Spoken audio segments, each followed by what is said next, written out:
갈라디아서 강의 이번 시간은 8번째 강의입니다. 복음의 실제라는 제목이고 본문은 갈라디아서 2장 5절에서 25절 말씀까지입니다.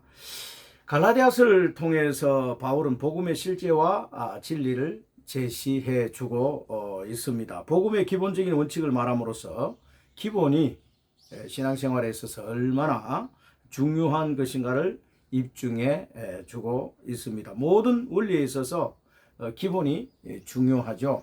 기본이 되어야, 기초가 되어야 실력이 향상이 됩니다. 마찬가지로 복음에 있어서도, 말씀을 깨달음에 있어서도 기초적인, 기본적인 이러한 부분들이 상당히 중요합니다. 사람이 율법의 행위로 의롭게 되지 못한다라고 하는 것을 이제 이 갈라디아서를 통해서 바울은 가르치고 있습니다. 2장 16절에서 바울은 사람이 의롭게 되는 것은 율법의 행위로 말미암지 않은 줄을 아는 고로 이렇게 선포합니다. 율법의 행위로서는 의롭다 함을 얻을 육체가 없다라고 하는 것입니다. 율법으로 되돌아가서 그것을 지키려고 하는 것은 어리석은 일이 아닐 수 없습니다. 우리에게는 율법을 지킬 능력이 없음을 알아야 합니다. 율법의 대표적인 어떤 법이 십계명입니다. 십계명을 통해서 하나님은 이 자신의 의로움과 거룩함과 공의와 또 사랑 이런 부분들을 제시를 하고 있습니다. 십계명을 잘 보면 이 하나님이 어떤 분이라는 것을 우리는 잘 알 수가 있습니다. 십계명을 완벽하게 지킬 수 있는 사람이 있을까요? 우리는 그 계명을 지킬 수 있는 힘도 없을 뿐더러 지킬 수가 없습니다. 그런데 왜 하나님은 우리에게 십계명을 제시하고 우리에게 계명을 지키라고 했을까요? 인간의 형편, 인간의 죄성, 인간의 그 어떠한 형편이 십계명을 통해서 자신의 위치를 정확하게 파악할 수 있도록 하나님은 인간의 어떤 그 형편과 저지, 그 상황을 십계명을 통해서 지적해주고 또 위치를 가르쳐주고 있는 것입니다. 출애굽기 19장 8절에서 이스라엘 자손들은요 하나님의 계명들에 순종하기로 맹세를 합니다. 그러나 금세 그들은 모세가 시내산에 올라갔을 때에 밑에서 금송아지, 황금으로 금송아지를 만들고 그것을 만들어 놓고 절을 하고 또 그것을 숭배하고 죄악 가운데 빠지게 된 것을 볼 수가 있습니다. 율법을 주신 목적을 우리는 잘 알아야 합니다. 그리스도가 오시기 전까지 율법은 몽학 선생으로서 지키는 역할을 했지만 그리스도가 와서는 몽학 선생은 더 이상 필요가 없게 됨을 알아야 합니다. 갈라디아서 3장 25절에 믿음이 온 후로는 우리가 몽학 선생 아래 있지 아니하도다라고 선포하고 있습니다. 더 이상 안식일을 고수하고 지키는 안식교로 돌아갈 수가 없게 됨을 알아야 합니다. 그리스도 안에서 믿음으로 의롭게 되는 것을 우리는 이 바울의 가르침 속에서 깨달아야 되죠. 2장 16절에 그리스도 안에서 믿음으로 의롭게 되었다라고 말을 합니다. 믿음으로 의롭게 되었다는 말은 무슨 말일까요?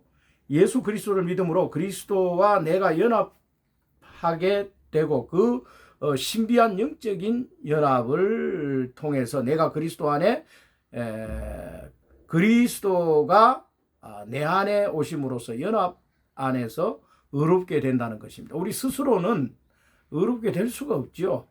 그리스도가 오셨기 때문에, 그리스도 안에 있기 때문에, 그리스도 때문에 의롭게 된 것입니다. 살아계신 그리스도 성령 안에서 복음을 전하고 그 복음이 사람의 영 안에 인격으로 접촉되고 믿어지고 감동이 되어져서 그리스도가 느껴질 때 구원이 이루어지며 의롭게 되는 역사가 있게 되는 것입니다. 의의 본질이 바로 그리스도라는 겁니다. 우리 인간은 죄 덩어리입니다.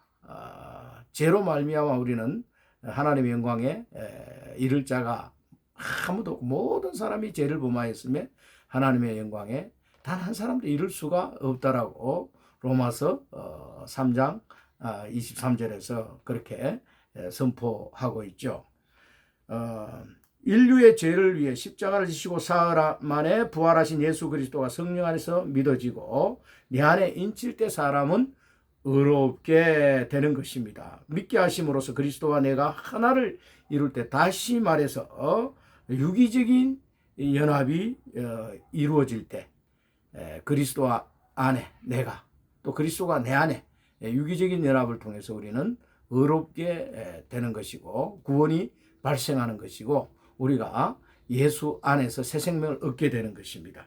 그리스도와 사람이 믿음이 없을 때에는 서로 간에 분리된 인격이었지만 믿음으로써 하나를 이루게 됨으로써 연합이 되고 그리스도가 인격이 되고 생명이 되어 의에 이르게 된다라고 하는 것입니다. 가련한 한 여인과 부자 청년이 결혼을 통하여 하나의 연합을 이루게 됨으로써 결혼을 통하여 가련한 여인이 부자 청년의 재산권에 참여하게 되는 것처럼 가련한 죄인이 의인이신 예수께 연합함으로써 모든 죄를 사함받고 의인이 된 것입니다. 우리는 죄에 대하여 죽고 의에 대하여 산 자로 여긴다는 것은 그리스도가 우리의 죄를 끝내시고 죽음에서 부활하심으로써 의의 생명을 우리에게 주셨다는 사실을 믿을 때 우리는 그리스도와 연합되어 의에 이르게 된다는 것을 깨달아야 합니다. 이러한 것은 어떠한 이론이 아니라 실제가 되어야 합니다. 내가 그리스도 안에, 그리스도가 내 안에 계심으로써 연합을 느끼고 연합 안에서 의를 깨달아야 하는 것입니다. 3장 11절에서 바울은 오직 의인은 믿음으로 말미암아 살리라고 이렇게 말을 했습니다. 우리가 예수를 믿음으로 말미암아 유기적인 연합을 통해 그리스도가 내 안에 생명을 주심으로써 인격이신 성령께서 우리를 지키시고 인도하시며 보호하시고 믿음으로 살도록 우리를 이끌어 가신다는 사실을 알아야 합니다. 믿음으로써 우리는 새 생명을 소유하게 되고 성령의 지배를 받게 되며 또 성령의 인도를 받게 되는 것입니다. 성령의 인도를 받고 계십니까? 그리스도인이라면 성령이 우리 안에서 우리를 지배하고 우리를 인도하고 우리를 점유하고 주권을 얻어야 합니다. 그러나 구원받았음에도 여전히 내가 주권을 행사하고 내가 머리가 되고 내가 결정해버리고 하나님은 개입할 수 있는 그 틈이 없다라고 한다면 그것은 합당치가 않습니다.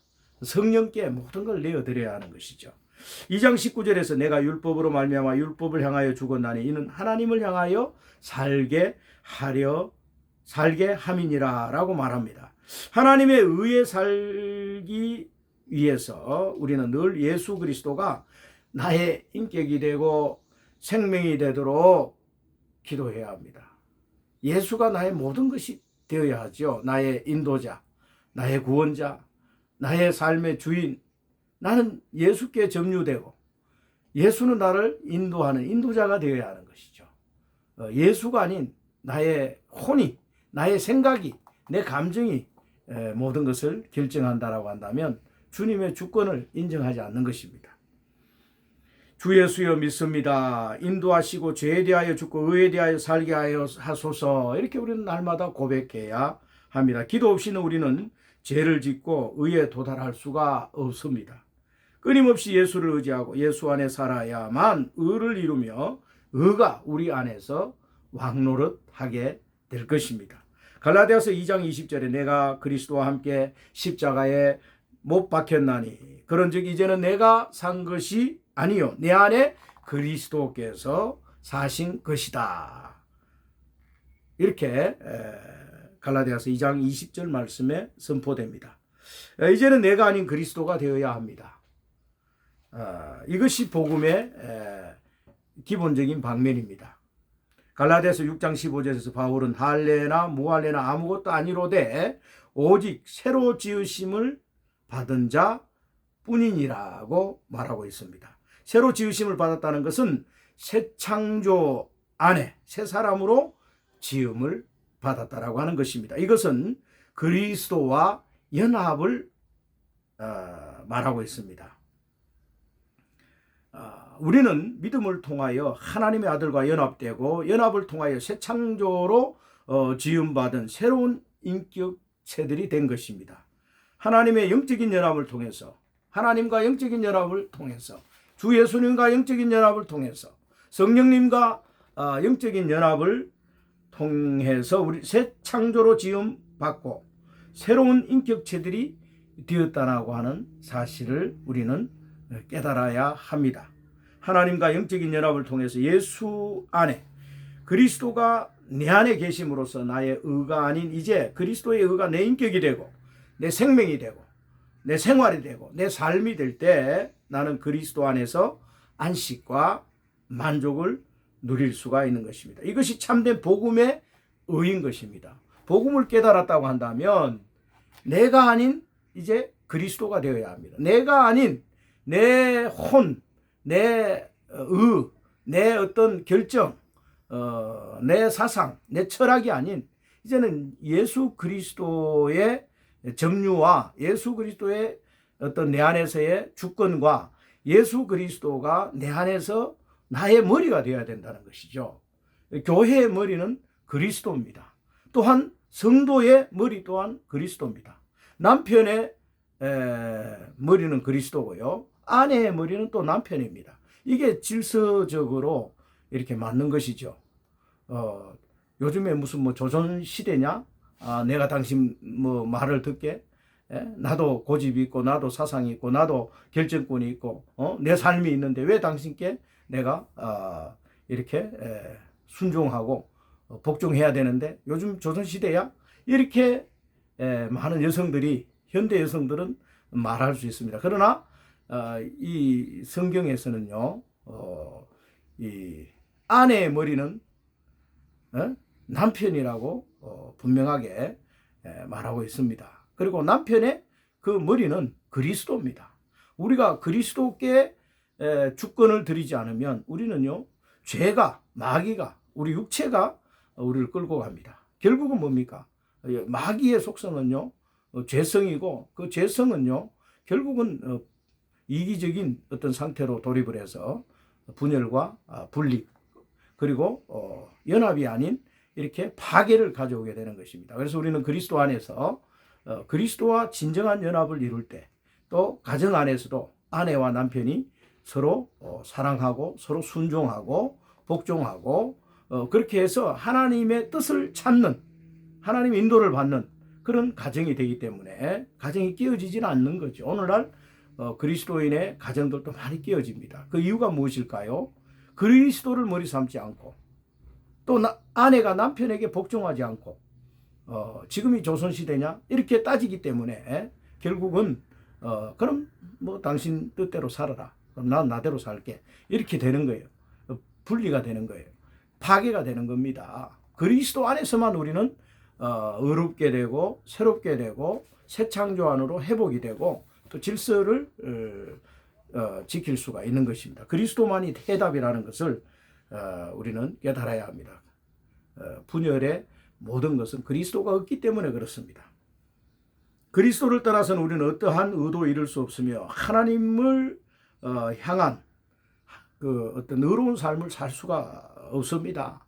예수 그리스도를 우리는 빛을 발하고 살아야 되는데 우리 인간은 죄 덩어리이기 때문에 주님 안에, 주님이 내 안에 거할 때만 우리는 의로운 삶이 나타나는 것입니다.